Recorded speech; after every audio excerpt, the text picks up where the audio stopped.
नमस्कार, स्वागत है आपका हमारे चैनल पे। इस वक्त की बड़ी खबर आ रही है। तथाकथित किसान आंदोलन जीवियों का चेहरा अब देश के सामने आ चुका है। आपको बता दें 380 दिनों से ज्यादा चलने वाले आंदोलन के पीछे आखिरकार क्या सच्चाई थी, अब वो सामने आ चुकी है। आपको बता दें कि हरियाणा में अपने आप को किसान नेता बताने वाले गुरनाम सिंह चड़ूनी ने अब बात कही है कि कल वो प्रेस कॉन्फ्रेंस कर रहे हैं और अपनी पार्टी बनाने का ऐलान करेंगे। इससे पहले यही नेता थे, गुरनाम सिंह चड़ूनी की तरफ से कहा गया था कि गंदी राजनीति के चलते ही देश के किसान को 380 दिनों तक रोड पे बैठना पड़ा और आज वही गुरनाम सिंह चड़ूनी अपनी पार्टी बनाने का ऐलान कर रहे हैं। अभी तक अपने आप को किसानों का मसीहा बताने वाले आंदोलन जीवियों का चेहरा सामने आ चुका है कि आखिरकार इतने दिनों तक, एक साल तक रोडों पर बैठने का आखिरकार क्या मकसद था, क्योंकि इन नेताओं की नजर थी 2022 के उत्तर प्रदेश या पंजाब या फिर अन्य राज्यों में होने वाले चुनावों को लेकर, जहां एक तरफ उत्तर प्रदेश में अखिलेश यादव की तरफ से न्योता दिया गया है राकेश टिकैत को, और राकेश टिकैत उत्तर प्रदेश की सरकार के खिलाफ प्रचार कर भी रहे हैं। नीतियों को लेकर अगर मौका नहीं मिल रहा है तो बैंक के निजीकरण को लेकर वो सवाल उठाकर और जो किसान है उन्हें बरगलाने का प्रयास कर रहे हैं। तो वहीं दूसरी तरफ पंजाब के इलेक्शन को लेकर गुरनाम सिंह चड़ूनी की तरफ से ऐलान होने वाला है पार्टी को लेकर। गुरनाम सिंह चड़ूनी हो या फिर राकेश टिकैत, जो कि 2014 में जनता ने जिन लोगों की जमानत को जब्त करा दिया, जिन्हें कुछ ज्यादा वोट नहीं मिले, तो आज वो अपनी किस्मत आजमाने के लिए एक साल रोड पर बैठने के बाद अब चुनाव लड़ने की तैयारी कर रहे हैं। जहां अखिलेश यादव ने न्योता दिया राकेश टिकैत को, तो वहीं दूसरी तरफ अपनी पार्टी बनाने का ऐलान कर दिया है गुरनाम सिंह चड़ूनी ने पंजाब मिशन के तहत। एक तरफ को कहा जाता है कि हम किसानों के मसीहा हैं, किसानों की बात रखने के लिए आगे आए हैं, पर आज इन किसानों की असली मंशा क्या है, अभी आंदोलन खत्म होने के बाद समझ आ रही है। अभी तक तो आंदोलन खत्म नहीं हो रहा था और जैसे ही किसान संगठनों में फूट पड़ने लगी और केंद्र सरकार की तरफ से बातें मान ली गई, तो आज इन आंदोलन जीवियों का क्या असली चेहरा है, आज ये देश के सामने है। यही नेता जो लगातार राजनीति को कोसते रहे और अपने आप को किसान बताते रहे, आज जब इन्होंने ऐलान किया है अपनी पार्टी को बनाने को लेकर, जहां एक तरफ ये कहा जाता है कि हम दल बना रहे हैं और जब तक किसान राजनीति में नहीं आएगा, किसानों की बात को कोई नहीं समझेगा, तो इसीलिए अब ये नेता जो है वो राजनीति करने का प्रयास कर रहे हैं। जिस राजनीति के चलते इन्होंने कई तरीके से निशाने साधे केंद्र सरकार पर, आज खुद ही चुनाव लड़ने की तैयारी कर रहे हैं। अगर इसी कड़ी में देखा जाए, पंजाब के चुनाव को लेकर जो बड़ा ऐलान कर रहे हैं गुरनाम सिंह चड़ूनी चुनाव लड़ने का, तो कैसा हाल रहेगा 2022 के चुनावों में, ये जनता अभी से ही बता रही है। एक तरफ अगर हम सोशल मीडिया पर देखें तो लोग ये कह रहे हैं कि ये एक तरफ लोग अपने आप को किसान नेता बताते हैं, पर किसानी के अलावा ये हर चीज कर दिखा रहे हैं, चाहे फिर दंगे कराना हो, महिलाओं की इज्जत को लेकर जिस तरीके से चीजें हम आंदोलन के दौरान देखी गई कि कई घटनाएं ऐसी निकलकर सामने आई कि महिलाओं को छेड़ा जा रहा है या फिर वेस्ट बंगाल से आई हुई महिलाओं का रेप किया जा रहा है, उन चीजों को लेकर इन लोगों ने कभी भी कोई आवाज नहीं उठाई और आज ये राजनीति करने के लिए चुनाव लड़ने की बात कर रहे हैं। पंजाब मिशन के तहत गुरनाम सिंह चड़ूनी की तरफ से कहा गया था कि हम दल ढूंढ रहे हैं, लोगों को ढूंढ रहे हैं, बुद्धिजीवियों को ढूंढ रहे हैं और बुद्धिजीवियों को ढूंढेंगे, उनसे चुनाव लड़वाएंगे और चुनाव में जब तक हमारी सरकार नहीं बन जाती, सरकार में कोई मंत्री नहीं आ जाता, और तब तक हम ऐसे ही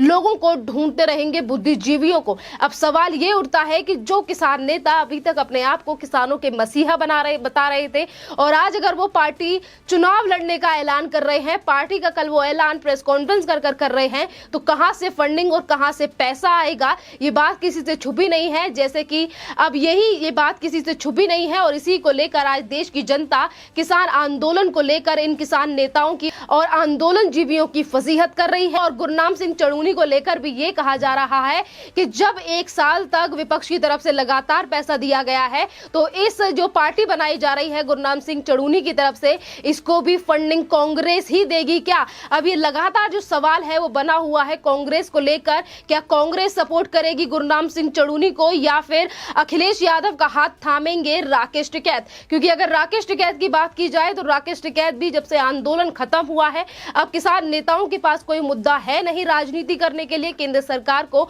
घेरने के लिए। तो जहां कुछ नेता जो है वो अपनी पार्टी बनाने का ऐलान कर रहे हैं, तो वहीं दूसरी तरफ कुछ राजनीतिक पार्टियों के हाथ थामने के भी सपने देख रहे हैं और यही चीजें देखने के लिए मिली हैं हमें उत्तर प्रदेश में जहां समाजवादी पार्टी के प्रमुख अखिलेश यादव ने न्योता दिया है राकेश टिकैत को अपनी पार्टी में आने का। अखिलेश यादव ने कहा कि अगर राकेश टिकैत चुनाव लड़ना चाहते हैं तो वो समाजवादी पार्टी में आ सकते हैं। उनका जो संगठन था वो राजनीति से दूर रहा। राकेश टिकैत ने अभी तक सिर्फ और सिर्फ राजनीति के चलते किसान आंदोलन में वो बैठे रहे। हर जगह पर किसानों को लेकर समस्या है, राजस्थान से लेकर छत्तीसगढ़ और छत्तीसगढ़ से लेकर महाराष्ट्र पर। उसके बावजूद भी उत्तर प्रदेश के किसानों को ही लेकर उन्होंने राजनीति की और आज अखिलेश यादव उनका बचाव कर अपनी पार्टी में लेने के लिए सोच रहे हैं। तो वहीं दूसरी तरफ राकेश टिकैत भी केंद्र सरकार को फिर से धमकियां देने लगे हैं। कभी वो बोलते हैं कि किसान युद्ध के लिए तैयार हो जाएं, तो कभी वो दूसरी तरफ ये कहते हैं कि किसान जो है वो अभी पीछे नहीं हटा है, हम आंदोलन फिर से भी शुरू कर सकते हैं। एमएसपी का जो मुद्दा है वो अभी बाकी है, यानी कि अब कोई मुद्दा नहीं मिल रहा है। चुनाव 5 राज्यों में आने वाले हैं, तो कहीं ना कहीं जहां कुछ नेताओं को राजनीतिक संरक्षण मिल रहा है तो वहीं कुछ अपनी पार्टियां बनाकर राजनीति में आने का प्रयास कर रहे हैं। यानी कि यही मेन मकसद था 1 साल तक रोडों पर बैठने का। कृषि कानून को लेकर जैसे कि अब कुछ किसान निकलकर सामने आ रहे हैं कि कृषि कानून में कुछ गलत नहीं था, कृषि कानून अच्छे थे। और उन्हीं को लेकर, क्योंकि जब 3 कृषि कानून आए थे तो राकेश टिकैत ने सबसे पहले तारीफ की थी, कहा था कि ये मेरे पिताजी का सपना था, आज केंद्र सरकार की तरफ से पूरा किया गया है। और जैसे ही कुछ दिन बीते उसके बाद राकेश टिकैत आकर बॉर्डरों पर बैठ जाते हैं और ये कहते हैं कि केंद्र सरकार के द्वारा जो लाए गए 3 कृषि कानून है वो काले हैं, केंद्र सरकार को ये 3 कानून वापस लेने चाहिए। क्योंकि 2014 में अगर लोकसभा के चुनाव की बात करें तो जहां एक तरफ चुनाव लड़ चुके हैं गुरनाम सिंह चड़ूनी आम आदमी पार्टी की तरफ से, यानी कि उनकी पत्नी, उन्हें टिकट नहीं मिला था किसी चीज के चलते, तो वहीं आरएलडी की तरफ से चुनाव लड़े थे राकेश टिकैत। यहां दोनों की ही जमानत जब्त हो गई और ये फिर से अपनी किस्मत आजमाने की सोच रहे हैं कि आज इन्हें जनता कितना ज्यादा प्यार करती है और शायद आने वाले समय में इनकी सरकार बन जाए। पर यहीं पर अगर हम जनता का रिएक्शन देखें कि आज ये पार्टी और किसी भी राजनीतिक पार्टियों का हाथ थामने की बात जो निकलकर सामने आ रही है, जनता का कहना है कि इन लोगों को चुनाव लड़ना चाहिए, तभी इन्हें पता चलेगा कि कितने लोग इनके साथ हैं। जब नोटा से भी कम इन लोगों को वोट मिलेंगे, क्योंकि जब आंदोलन को लेकर ही लोगों ने सपोर्ट नहीं किया है, आंदोलन में जिस तरीके की चीज हुई कि कभी हमारे राष्ट्रीय झंडे का अपमान किया गया, कभी राष्ट्रीय ध्वज को हटाकर खालिस्तान का झंडा लगाया गया, तो कभी खालिस्तानियों से वीडियो कॉल पर बात करते हुए पकड़े गए राकेश टिकैत। तो वहीं दूसरी तरफ गुरनाम सिंह चड़ूनी जो लगातार ये कहते रहे गंदी राजनीति के चलते किसान को इतने दिनों तक रोड पर बैठना पड़ा है, आज वो खुद ही राजनीतिक पार्टी बनाने का सोच रहे हैं। आपको बता दें कि गुरनाम सिंह चड़ूनी से लेकर राकेश टिकैत इस तरीके के जो नेता हैं जो अब राजनीति करने का प्रयास कर रहे हैं, इनको संयुक्त किसान मोर्चा पहले ही चेतावनी दे चुका है और पहले भी खबर कई बार झड़प की आ भी चुकी है गुरनाम सिंह चड़ूनी और संयुक्त किसान मोर्चा के बीच में। क्योंकि जहां संयुक्त किसान मोर्चा लगातार ये कहता रहा कि हमारा जो संगठन है वो गैर राजनीतिक है, हमारा जो संगठन है वो किसी भी पार्टी को समर्थन नहीं करता, तो इसी बीच राकेश टिकैत ने तमाम राजनीतिक पार्टियों को सपोर्ट किया। जहां पर चुनाव हुए राकेश टिकैत वहां पर विपक्षियों को सपोर्ट करने के लिए पहुंचे। वेस्ट बंगाल की हम बात करें तो राकेश टिकैत वेस्ट बंगाल पहुंचे, ममता बनर्जी की पार्टी से वो मिले और उन्होंने बीजेपी के खिलाफ प्रचार करने के लिए पूरी कोशिश की और उन्होंने किया भी। और वही चीज उन्होंने सोची उत्तर प्रदेश में करने के लिए। कभी उन्होंने कहा कि हम लखनऊ का हाल दिल्ली की तरह कर देंगे, चारों कोनों को घेर लेंगे, तो वहीं अब किसानों को लेकर वो लगातार धमकियां देते रहते हैं। पर उत्तर प्रदेश में अभी योगी सरकार का प्रशासन है, योगी आदित्यनाथ वहां के मुख्यमंत्री हैं और वो पहले ही कह चुके हैं कि किसान बनकर आएंगे या फिर किसान बनकर रहेंगे तो सरकार देख लेगी। पर राजनीति इस तरीके की जो घटना है या फिर घेरने की बात है वो नहीं उत्तर प्रदेश की सरकार होने देगी। और वहीं पर अगर दूसरी तरफ हम देखें कि पंजाब में अपनी सरकार को बनाने के सपने देखने वाले गुरनाम सिंह चड़ूनी और राकेश टिकैत जैसे नेताओं के लिए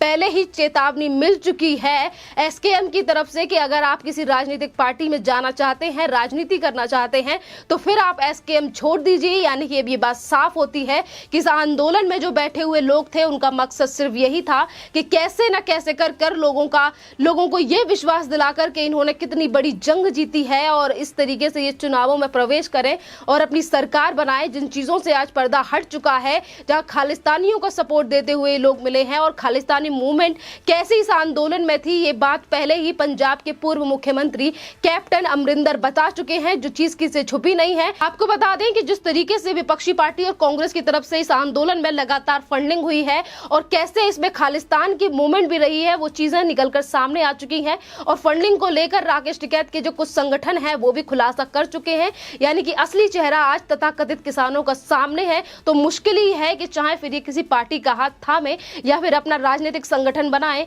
इन्हें तो मंजिल हासिल नहीं होगी, क्योंकि देश की जनता अब इनका जो हकीकत है वो जान चुकी है। शायद ही वोट इन्हें आने वाले चुनावों में प्राप्त होंगे। आपका इस टॉपिक पर क्या कहना है, आप भी हमें कमेंट करके जरूर बताइए। धन्यवाद।